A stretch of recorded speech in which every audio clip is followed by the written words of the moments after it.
फरार आरोपींना अटक न झाल्यास मराठे रस्त्यावर उतरणार, मनोज जरांगेंचा सरकारला इशारा।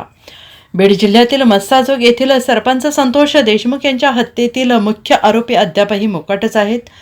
वाल्मिक कराड याला सीबीआयने ताब्यात घेतलं असून कोर्टाने 14 दिवसांची पोलीस कोठडी सुनावली आहे। आणि दरम्यान मुख्य आरोपींना अटक करण्याच्या मागणीसाठी आज मस्साजोग येथील ग्रामस्थांनी जलसमाधी आंदोलन केले। तर दुसरीकडे मराठा आंदोलनकर्ते मनोज जरांगे पाटील यांनी फरार आरोपींना अटक करण्याची मागणी केली, अन्यथा रस्त्यावर उतरणार असल्याचा इशारा दिलाय।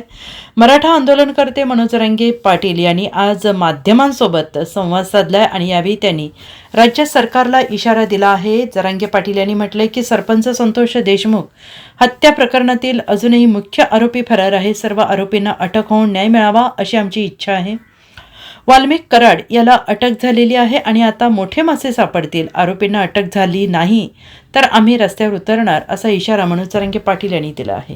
आले होते, काय चर्चा झाली काय नाही काय ते गावा कुटुंब आलं म्हणजे काय चर्चा करण्यासाठी। आरोपी आणखीन अटक नाही आहे, बरेचसे आरोपी आणखीन फरार आहेत। या संदर्भानं आम्ही कुटुंबाकडे जातो, तेही त्यांचे काही वाटलं त्यांना काही सांगितलं पाहिजे तर तेही येऊन सांगतात।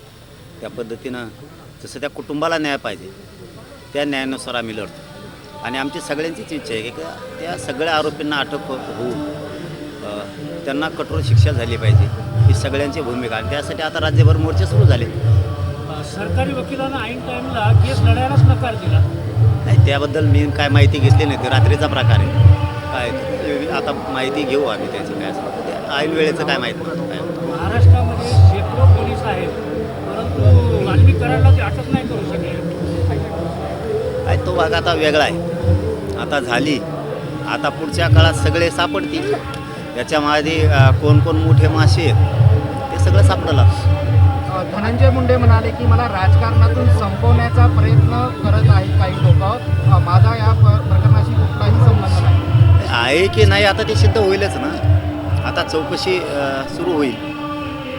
आता काही आणखीन फरार आहेत, त्यांचे CDR घेतले जातील, त्यांच्या सगळ्या कॉल डिटेलवर लक्षात येईल कोण याच्या पाठीशी आहे। खंडणी कुणी मागितली, कुणी मागायला लावली, कोणी खून करायला लावला आणि आरोपी फरार केले कोणी आणि सांभाळताय कोण, या सगळ्या विषयात आता चौकशी होऊन ते सगळे मध्ये येणार आहे आणि सगळ्यांना मोकासुद्धा लागणार आहे।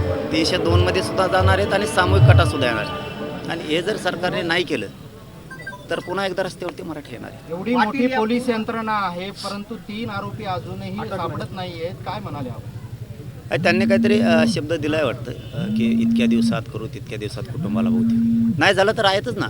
आम्ही रस्त्यावरती उतरणार तिथे गृहमंत्र्यांना पण सांगितलं आहे आणि बहुतेक काल मुख्यमंत्र्यांचं आणि कुटुंबाचं बोलणं झालं या विषयावरती।